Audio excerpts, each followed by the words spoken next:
constitucional. La ley usada como un mecanismo de dribbling para evitar la prohibición constitucional. Es cierto, yo recuerdo las palabras del señor Presidente de la República cuando dijo en algún momento: nos hemos vuelto brutalmente ecologistas. Y es muy cierto, quizás nos hayamos vuelto brutalmente ecologistas con esta prohibición de causar daños graves al medio ambiente que está vigente en el Uruguay desde el año 97. Quizás exageramos, quizás pusimos una de las normas más rigurosas desde el punto de vista ambiental que existe en el mundo entero. Volvimos a exagerar, porque no nos quedamos en eso. En el año 2000 establecimos por ley, por el cumplimiento del artículo constitucional, el principio del Uruguay natural. Nos distinguimos en el contexto de las naciones, es el artículo 6 de la ley 17.283, nos distinguimos en el contexto de las naciones como un país natural. Yo creo que es un principio que más que un principio jurídico es una declaración de orgullo desmedido. Vamos a ser un país natural. Lo pusimos como un principio jurídico donde prácticamente podemos decir indubio pro Uruguay natural. Sin embargo, indubio pro Uruguay natural no, indubio pro Bosnia, indubio pro Monte de Plata, indubio pro Monsanto, indubio pro Aratirí. Todo lo contrario a un Uruguay natural. Pero fuimos todavía un paso más, porque en el 2004, y con la aprobación de casi el 70% de la ciudadanía, aprobamos la reforma del agua. No existe un texto constitucional que eleve a rango constitucional con un rigor eximio como el que se ha elevado la protección del agua en el mundo entero. Y sin embargo, meses después de octubre del 2004, autorizamos Bosnia, con todos los impactos que supone en relación al recurso esencial para la vida, que es el agua. Entonces, yo tengo que coincidir con esa expresión del Presidente de la República. Nos volvimos brutalmente ecologistas. Realmente hemos cometido brutalidades y las hemos asentado en la Constitución de la República. Ahora, lo que sucede es lo siguiente: si queremos dejar de ser brutalmente ecologistas y pasar a ser otra cosa, quizás brutalmente desarrollistas, quizás a eso, pero si queremos, planteamos solo la hipótesis que no queremos ser más brutalmente ecologistas, lo que tenemos que hacer es modificar la Constitución de la República, sincerarnos y decir: mire, para sobrevivir, no sé cómo qué, si como país o como nación o como comarca o como lo que ustedes quieran, como una provincia guacha, que es una expresión que me gusta mucho usar, provincia coyuntural, si queremos hacer eso, tenemos que rebajar el nivel de protección del medio ambiente. Para rebajar el nivel de protección del medio ambiente, que con esa brutalidad ecologista nos dimos, tenemos que modificar la Constitución. Pero para modificar la Constitución le tenemos que decir a todos ustedes: pongan el voto para modificar la Constitución. Dejemos de ser ambientalistas y pasemos a hacer otra cosa. Pero es necesario modificar la Constitución, porque lo peor que se puede hacer es mentir con el derecho. Es decir, que somos Uruguay natural, que el recurso esencial para la vida lo tenemos protegido en la Constitución, que tenemos principios ambientales, que tenemos una ley de ordenamiento territorial, y luego, en los hechos, ser lo que algún jurista brasileño ha definido como un Estado teatral.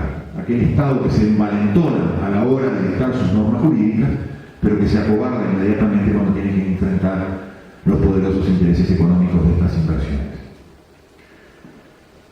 Por eso, esta ley lo que busca es aceptar un daño prohibido en la Constitución. Es flagrantemente inconstitucional. Y el tercer aspecto, que es el más grave, no por estar mencionado en tercer lugar, es que el contrato, que la ley prevé por primera vez en la legislación nacional la figura del contrato de inversión. En ocasión de que se firmó el contrato de inversión con Monte de Plata no existía una ley que lo previera, apenas se mencionaba la figura del contrato de inversión en un decreto del año 2008, un decreto 477 del 2008, en donde no se decía, solo se hablaba que el Poder Ejecutivo con las grandes inversiones iba a firmar el contrato de inversión, pero no se decía en qué iban a consistir ese contrato de inversión.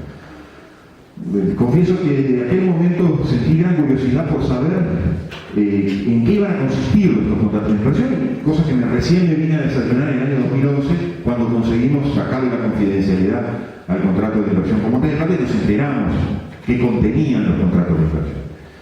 Hoy ya no solo nos enteramos por ese contrato, sino también nos enteramos por el texto legal. Los artículos 23 y siguientes de la ley 19.126 describen, anticipan algunas de las cláusulas que va a tener el contrato de inversión con Aratirí, que no son nada diferentes de las que ya tiene el contrato de inversión con Montes del Plata.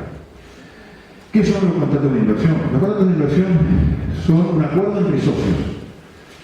Es la confirmación de lo que dijimos en el 2005, incluso en esta sala, incluso antes, en el 2003 y 2004, nosotros en esta sala dimos una charla en ocasión de una jornada de derecho ambiental y anticipamos que el Estado se había vuelto socio de estas grandes inversiones. En aquel momento hablábamos de la industria de la celulosa. No sabíamos de la existencia de los contratos de inversión, ni de la figura de los contratos de inversión, que no es un invento uruguayo, sino que es una imposición, obviamente, que ha tenido en otras partes del mundo imposiciones semejantes. Les decía, los contratos de inversión son la confirmación de que el Estado se vuelve un socio, un cointeresado en estas inversiones. Ya de por sí, si se vuelve socio o cointeresado, se vuelve juez y parte. Ya de por sí no puede evaluar, no puede controlar, no puede sancionar la contaminación, porque sería sancionarse a sí mismo, porque es un socio. Actúa junto y seguido por los mismos intereses, que dejan de ser los intereses generales de la nación, entre ellos la protección del ambiente, para convertirse en los intereses de la empresa. Y ahí está el síndrome que yo les hacía mención, de Chasman-Michel-Oliva, el ministro Chasman-Michel-Oliva. El Estado convertido en un ejercicio de ventriloquio, el Estado al servicio de intereses privados, los funcionarios públicos con intereses privados, es una contradicción de sus términos. El contrato de inversión supone el condicionamiento de la voluntad de los tres poderes del Estado. En el contrato, el poder, pongo como ejemplo el de Montes de Plata siempre, el Poder Ejecutivo, en nombre de la República Oriental del Uruguay, es decir, en nombre de todos nosotros, se compromete a condicionar la voluntad de los tres poderes del Estado, no solo del Poder Ejecutivo, asegurándole a la empresa que le va a otorgar infraestructuras, servicios, permisos, zonas francas, exoneraciones de todo tipo, puertos, puentes, carreteras, anticipándose la decisión, porque en teoría el Estado sí puede dar esos permisos y esas autorizaciones, pero previo al trámite de los procedimientos administrativos en cada uno de los ministerios y previa consulta de las opiniones técnicas. Acá no, ya de sí y por sí y ante sí el Poder Ejecutivo se compromete a otorgar eso, pasándole por arriba a toda la estructura estatal del Estado republicano. No se conforma con ello. El Poder Ejecutivo también compromete la voluntad del Poder Legislativo, aunque ustedes no lo puedan creer. El Poder Ejecutivo va a establecer cláusulas en ese contrato, va a firmar, va a aceptar cláusulas, como ocurre con el contrato de Montes de Plata, lo que se llaman las cláusulas de congelamiento de derechos. En el contrato previsto de esta ley de la TIC se le llama cláusulas de renegociación. En el contrato de la regasificadora se las llama cláusulas de cambio de la ley. ¿Qué suponen estas cláusulas, que también son conocidas como cláusulas de estabilidad o cláusulas de blindaje?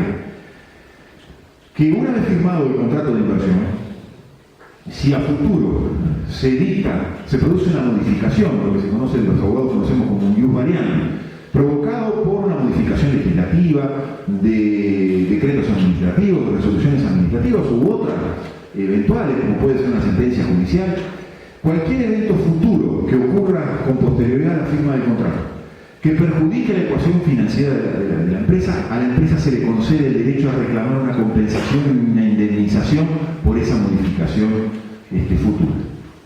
Es decir, si hay que modificar, mejorando, por ejemplo, la legislación tributaria, modificando la legislación tributaria, la legislación ambiental, la legislación laboral.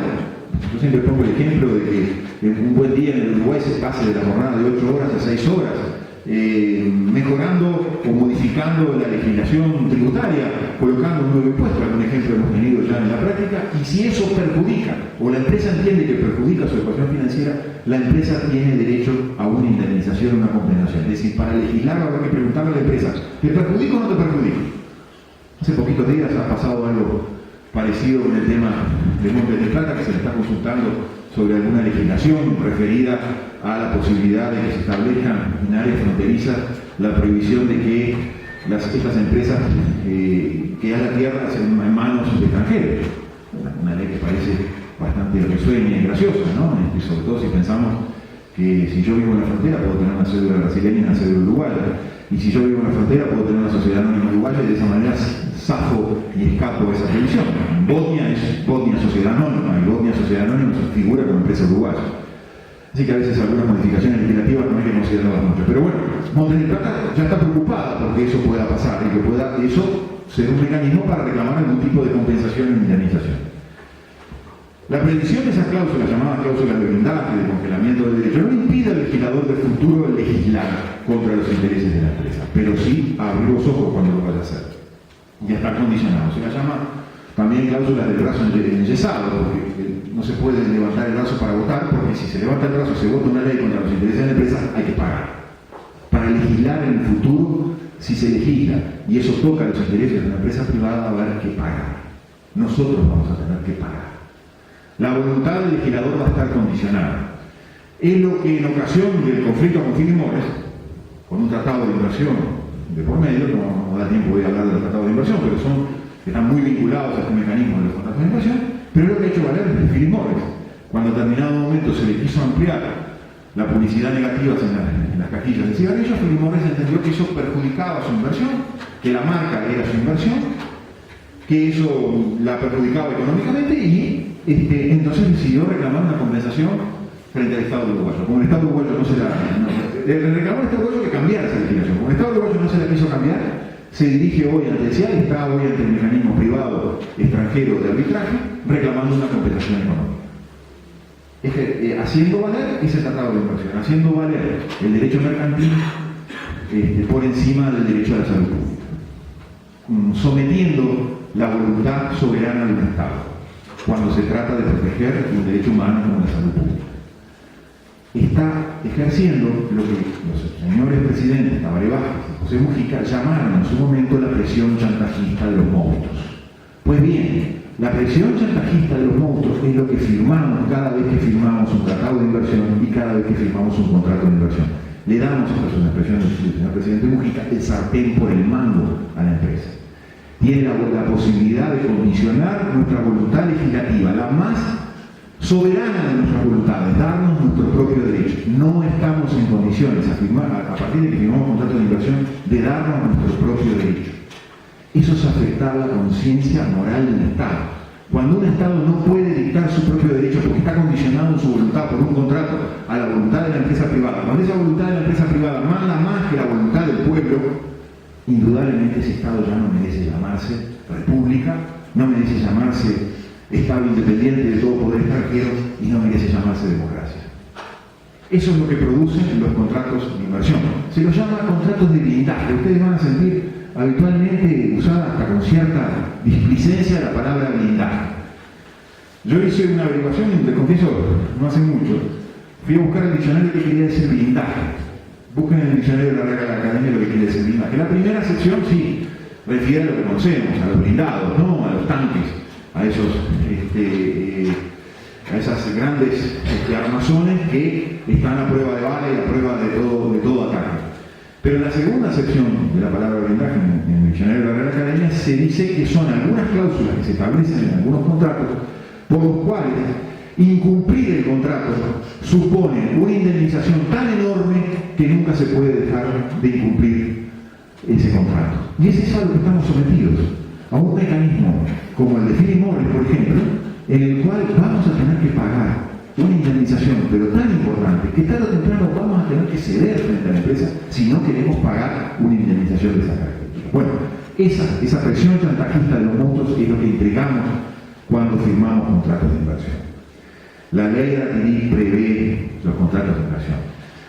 La ley de ATIDI de esa manera se lleva por delante los primeros 4 artículos de la Constitución, aquellos que nos definen como un Estado republicano independiente de todo poder extranjero, aquellos que dicen que la soberanía radica en la nación.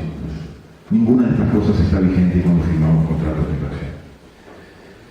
Para finalizar, una hipótesis quizás de ejercicio intelectual, pero sencillo y que todos fácilmente podemos comprender para saber lo que significan estas figuras perversas, no escatimos decir que son figuras perversas de los contratos de inversión.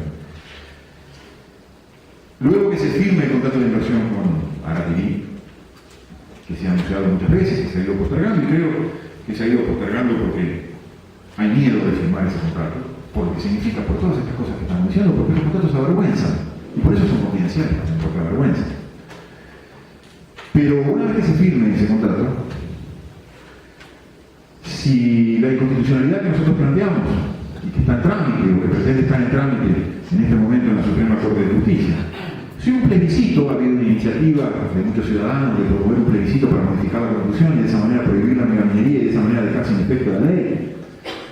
Si el legislador del futuro cae un rayo sobre el Parlamento y el legislador del futuro decide derogar la ley, en cualquiera de esas hipótesis, con el contrato firmado, la empresa lo que va a decir es: muy bien, el pueblo uruguayo se pronunció contra la megaminería del Cielo Abierto. Muy bien, la Suprema Corte de Justicia le dio la razón a este fiscal loco de Enrique Viana. Muy bien, el legislador cambió y me cambió la ley. Pero ¿saben qué? A mí ninguna de esas cosas me importa, porque yo tengo este contrato firmado por el Poder Ejecutivo uruguayo. Y ¿saben? Este contrato no lo ejecuto ante la Suprema Corte de Justicia. No me importa lo que diga el pueblo uruguayo, lo ejecuto en el CIAL. Ese mecanismo de arbitraje privado, no mencionamos, por el cual se condiciona, se prorroga la jurisdicción para resolver estos conflictos, y estos conflictos no son resueltos por los jueces uruguayos ni aplicando el derecho uruguayo. El CIAL va a resolver esto aplicando acciones comerciales sin tener en cuenta lo que ha dicho el pueblo uruguayo, sin tener en cuenta lo que diga la Suprema Corte y por supuesto sin tener en cuenta lo que dice la Constitución de la República. Los contratos de inversión se ponen por encima de la Constitución y la ley. La voluntad de la empresa manda por encima del Estado, manda con el Estado a su servicio. Es ese el mundo del neofeudalismo al que pretendemos referir en esta charla que vivimos. En estos últimos días me han surgido algunas interrogantes que simplemente traigo como reflexiones finales. De nada vale discutir, debatir acerca de los daños ambientales, como por ejemplo la descripción que notablemente ha hecho Germán en forma previa. De nada vale discutir sobre los aspectos ambientales que hacen a la vida, como decía hoy al principio, hacen a la vida, al pellejo de cada uno de nosotros, cuando detrás de esa discusión, en un ámbito oscuro, cerrado, entre 4 o 5 individuos, se ha disuelto el concepto de república, se ha disuelto el concepto de soberanía nacional, y quien manda no es el pueblo a través de un régimen democrático, sino quien manda es una empresa privada. Entonces no podemos separar, no podemos escindir ambas circunstancias. Cuando se daña la conciencia de una nación, lo que sigue inmediatamente es dañar su integridad física. Muchas gracias.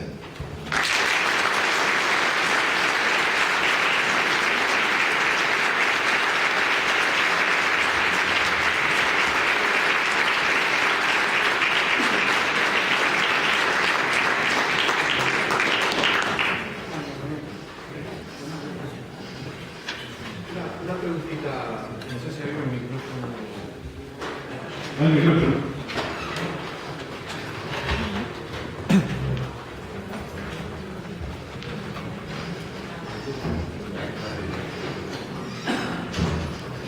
Sí,